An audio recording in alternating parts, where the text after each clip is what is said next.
You're listening to Civic Media.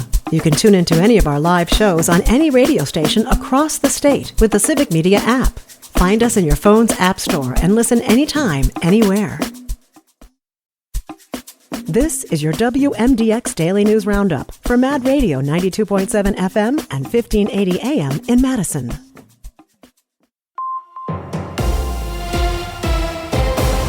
For 92.7 WMDX News, I'm Savannah Tomei Olson.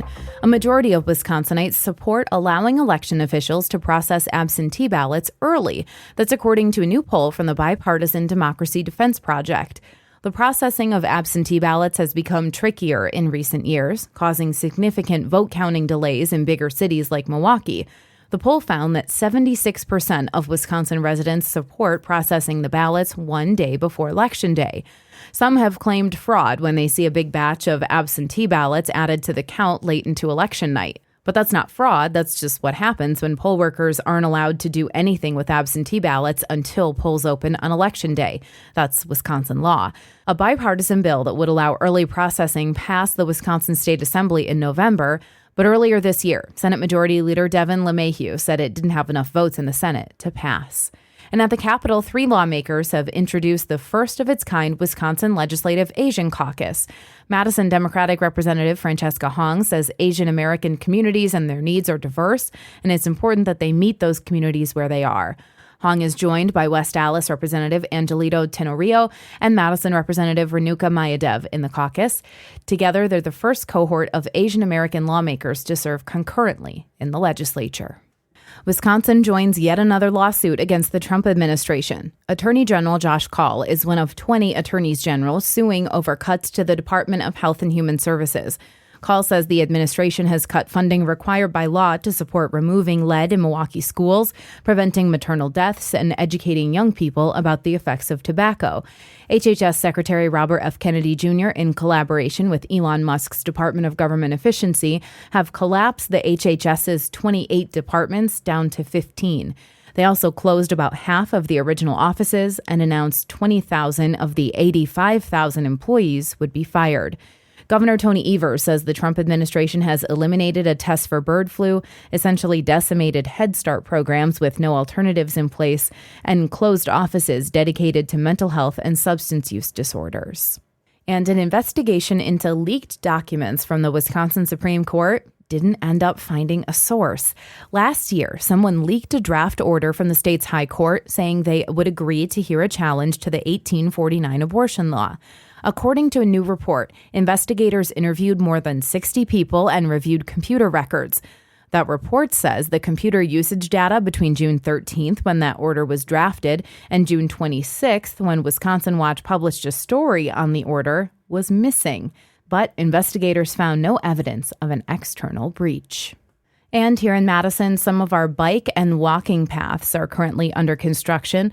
Work started yesterday on the East Madison Bikeways and North Shore Drive paths. You might notice some minor traffic pattern changes in those areas while they get this work done. It's all expected to be finished in mid-June.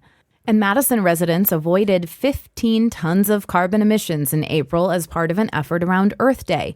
The Round Trip program encouraged people to choose more sustainable options throughout April instead of taking cars. It then allowed people to log their walks, bike and bus rides, and carpools. Madisonians logged more than 8,000 sustainable trips throughout the month. And it didn't just help the environment. People saved about $10,000 on gas and maintenance costs. I'm Savannah Tomei Olson. This is 92.7 WMDX News. The Brewers are back to 500. Hi, I'm Jimmy Kuska filling in for Mike Clemens. Christian Yelich hit a 2-run home run as Milwaukee won its second game in a row. Yelich bangs one into right center. It is high and deep and gone. That call courtesy of FanDuel Sports Wisconsin. That blast was part of a 3-run third inning for the Brewers, winning 5-1 over the Houston Astros last night. The home run was the highlight, but it was a team effort. Everybody's going to notice Yellie's homer, and obviously the Hoskins 2 hits with a big double there, but Bowers' bunt hit made that kid throw extra pitches and got us deeper in the inning. Milwaukee's pitchers came to work, allowing just one run in the 5-1 victory with no walks last night against the Houston Astros. Starting pitcher Tobias Myers did well. He set the tone, he threw strikes, that was it. He attacked the zone with all 3 pitches.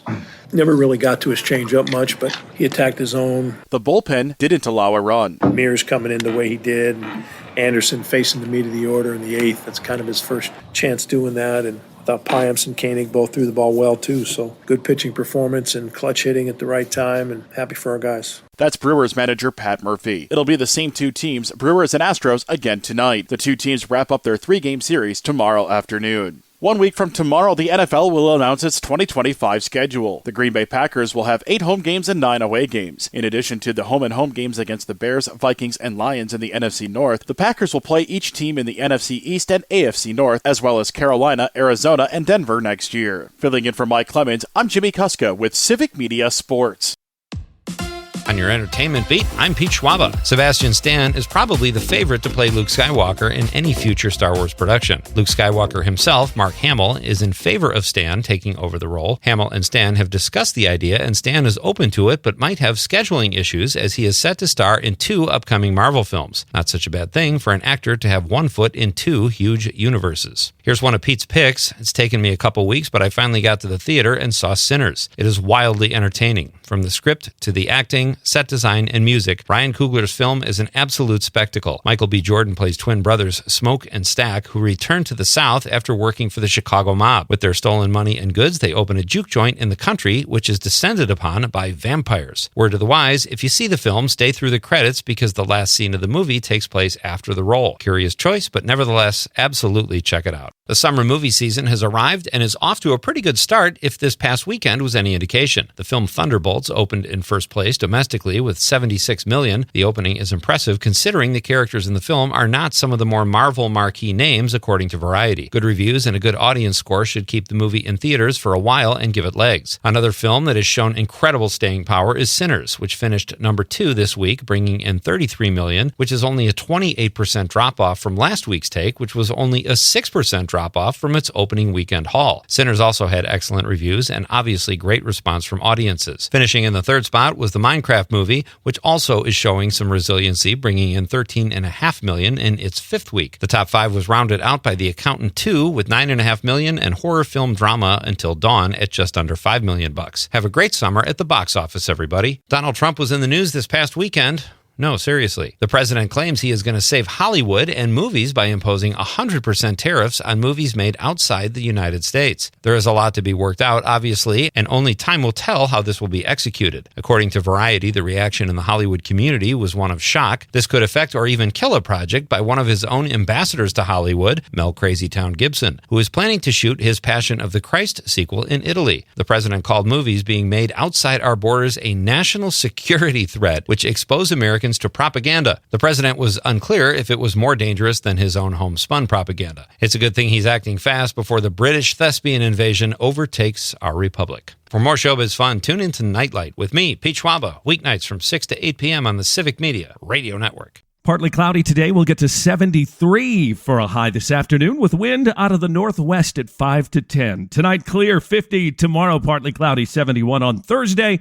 Mostly sunny and a little cooler with a high of 64.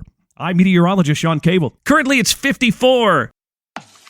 That's your WMDX Daily News Roundup from Civic Media. Subscribe to this podcast on Spotify, Apple, or wherever you find your podcasts. Find more news at mad.radio. The national news cycle never stops, but it can be hard to find news about your local community. Civic Media is dedicated to providing quality local and state news coverage across Wisconsin. With the Civic Media app, you can get notifications about local stories that matter to you and your community. Find the free Civic Media app in your phone's app store and choose notifications from the menu to tell us what kind of news you want to hear about.